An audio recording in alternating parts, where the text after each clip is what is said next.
ശിവരാത്രി ആഘോഷ നിറവിൽ ആലുവ മണപ്പുറം 116 ബലിത്തറകൾ തയ്യാറായതായി ദേവസ്വം അധികൃതർ അറിയിച്ചു. മന്ത്രി P Rajeev, Devaswom board president PS Prashanth, Aluva MLA Anwar Sadath എന്നിവർ ബലിക്കടവ് സന്ദർശിച്ചു.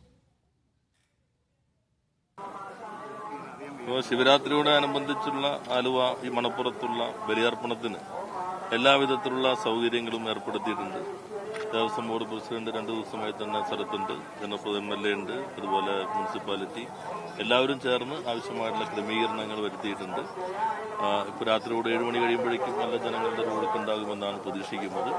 നേരത്തെ ഉള്ളതിൽ നിന്നുള്ള കാര്യങ്ങളെല്ലാം കൂടി നോക്കിയിട്ട് ആവശ്യമായ മുന്നൊരുക്കങ്ങളെല്ലാം തന്നെ നടത്തി കഴിഞ്ഞിട്ടുണ്ട്. ലിഡിയ ജേക്കബ് വാർത്തയുടെ കൂടുതൽ വിവരങ്ങൾ നൽകും. ലിഡിയ ഇപ്പോൾ ആലുവ മണപ്പുറത്തുണ്ട് എന്നാണ് മനസ്സിലാക്കുന്നത്. വലിയ ഭക്തജന തിരക്ക് തന്നെയാണോ ഇപ്പോൾ അനുഭവപ്പെടുന്നത്?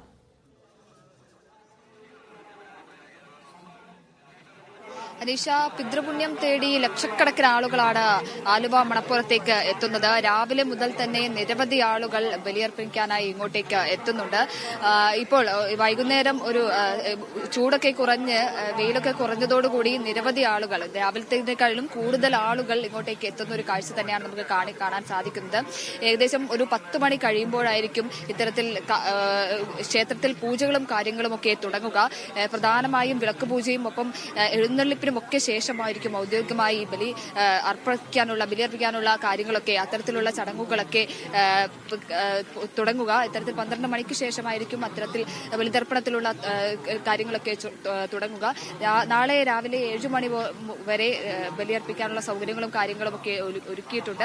ഒപ്പം കൃത്യമായിട്ടുള്ള സുരക്ഷാ ക്രമീകരണങ്ങളും കാര്യങ്ങളും ദേവസ്വത്തിന്റെ ഭാഗത്തുനിന്നും ഒപ്പം പോലീസ് ഉദ്യോഗസ്ഥരുടെ ഭാഗത്തുനിന്നും ഒക്കെ ഒരുക്കിയിട്ടുണ്ട്. അല്പം മുമ്പ് മന്ത്രി പി രാജീവും ഒപ്പം ദേവസ്വം പ്രസിഡന്റ് PS പ്രശാന്ത് ഒപ്പം അൻവർ സാദത്ത് MLA അടക്കമുള്ള ആളുകൾ ഇങ്ങോട്ടേക്ക് എത്തി സുരക്ഷാ ക്രമീകരണങ്ങളും കാര്യങ്ങളും ഒക്കെ വിലയിരുത്തിയിരുന്നു. 1500ഓളം പോലീസുകാരെ, ഏകദേശം 2000ഓളം പോലീസുകാരെയാണ് സുരക്ഷയ്ക്കായിട്ട് ഇങ്ങോട്ടേക്ക് എത്തിച്ചിട്ടുള്ളത്. അതിൽ 12 DYSPമാർ ഇതിന് നേതൃത്വം നൽകും, 30 SHOമാരും ഉണ്ട്. അത്തരത്തിൽ വിപുലമായി എല്ലാ സുരക്ഷാ ക്രമീകരണങ്ങളോടും കൂടെ യാതൊരു വിധത്തിലുള്ള പാളിച്ചകളും പറ്റാത്ത രീതിയിൽ അത്രയധികം സുരക്ഷാ ക്രമീകരണങ്ങളോടെയാണ് ഇത്തരത്തിൽ കാര്യങ്ങളൊക്കെ തന്നെ ക്രമീകരിച്ചിരിക്കുന്നത്. ഒപ്പം നിരത്തുകളിലും പ്രധാന കേന്ദ്രങ്ങളിലും മഫ്തിയിലൊക്കെ പോലീസുകാരുണ്ടാകും. ഒപ്പം ഇത്തരത്തിൽ 24 മണിക്കൂറും പ്രവർത്തിക്കുന്ന CCTV നിരീക്ഷണവും കൂടി ഇത്തരത്തിൽ ഉണ്ടാവും. അത്രയധികം പോലീസിന്റെ ഭാഗത്ത് നിന്ന് അത്രയധികം സുരക്ഷാ ക്രമീകരണങ്ങളുണ്ട്. ഒപ്പം കടവുകളിൽ ബാരിക്കേഡുകളും കാര്യങ്ങളും ഒക്കെ സുരക്ഷയ്ക്കായി ഒരുക്കിയിട്ടുണ്ട്. അത്തരത്തിൽ എല്ലാ ക്രമീകരണങ്ങളും ഒക്കെ സജ്ജമായിട്ടുണ്ട്.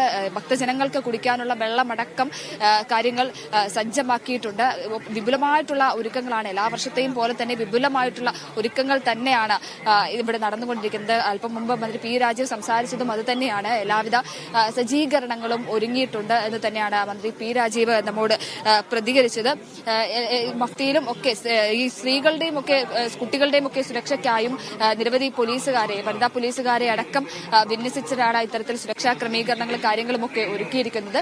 പ്രധാനമായും 10 മണിക്ക് ശേഷം ചടങ്ങുകൾ തുടങ്ങും. 4 മണിക്ക് ക്ഷേത്രനട തുറന്നിരുന്നു. ക്ഷേത്രനട തുറന്നതോടെ നേരത്തെ തന്നെ കഴിഞ്ഞു. അതായത് ഉച്ചയ്ക്കൊക്കെ രാവിലെ മുതൽ ഉണ്ടായിരുന്നതിനെ കഴിഞ്ഞും ആളുകൾ തൊഴാനും കൂടിയൊക്കെ ആയിട്ട് ഇങ്ങോട്ടേക്ക് ഒക്കെ എത്തുന്ന ഒരു കാഴ്ചയാണ്. വിവിധ പ്രദേശങ്ങളിൽ നിന്ന്, കേരളത്തിൽ നിന്ന് മാത്രമല്ല, ഇന്ന് മഹാകുംഭമേള അവസാനിക്കുന്നതോടുകൂടി മറ്റ് സംസ്ഥാനത്ത് നിന്നുള്ള ആളുകളെ കൂടി നമുക്കിവിടെ കാണാനായി സാധിക്കുന്നുണ്ട്. കാരണം അവിടുന്ന് മറ്റ് സംസ്ഥാനങ്ങളിൽ നിന്നുള്ള ആളുകൾ കൂടി ആലുവ മണപ്പുറത്തേക്ക് എത്തുന്ന ഒരു കാഴ്ച തന്നെ കാണാൻ സാധിക്കുന്നുണ്ട്. കേരളത്തിന്റെ തന്നെ വിവിധ ഭാഗങ്ങളിൽ നിന്നുള്ള ആളുകൾ ബലിതർപ്പിക്കാനായി ഇങ്ങോട്ടേക്ക് എത്തുന്ന ഒരു കാഴ്ച തന്നെയാണ് നമുക്ക് കാണാൻ സാധിക്കുന്നത്. ഏതായാലും ആലുവ മണപ്പുറത്ത് വലിയ തിരക്ക് അനുഭവപ്പെടുന്നുവെന്നാണ് ലിഡിയ ജേക്കബ് നൽകിയ വിവരങ്ങൾ.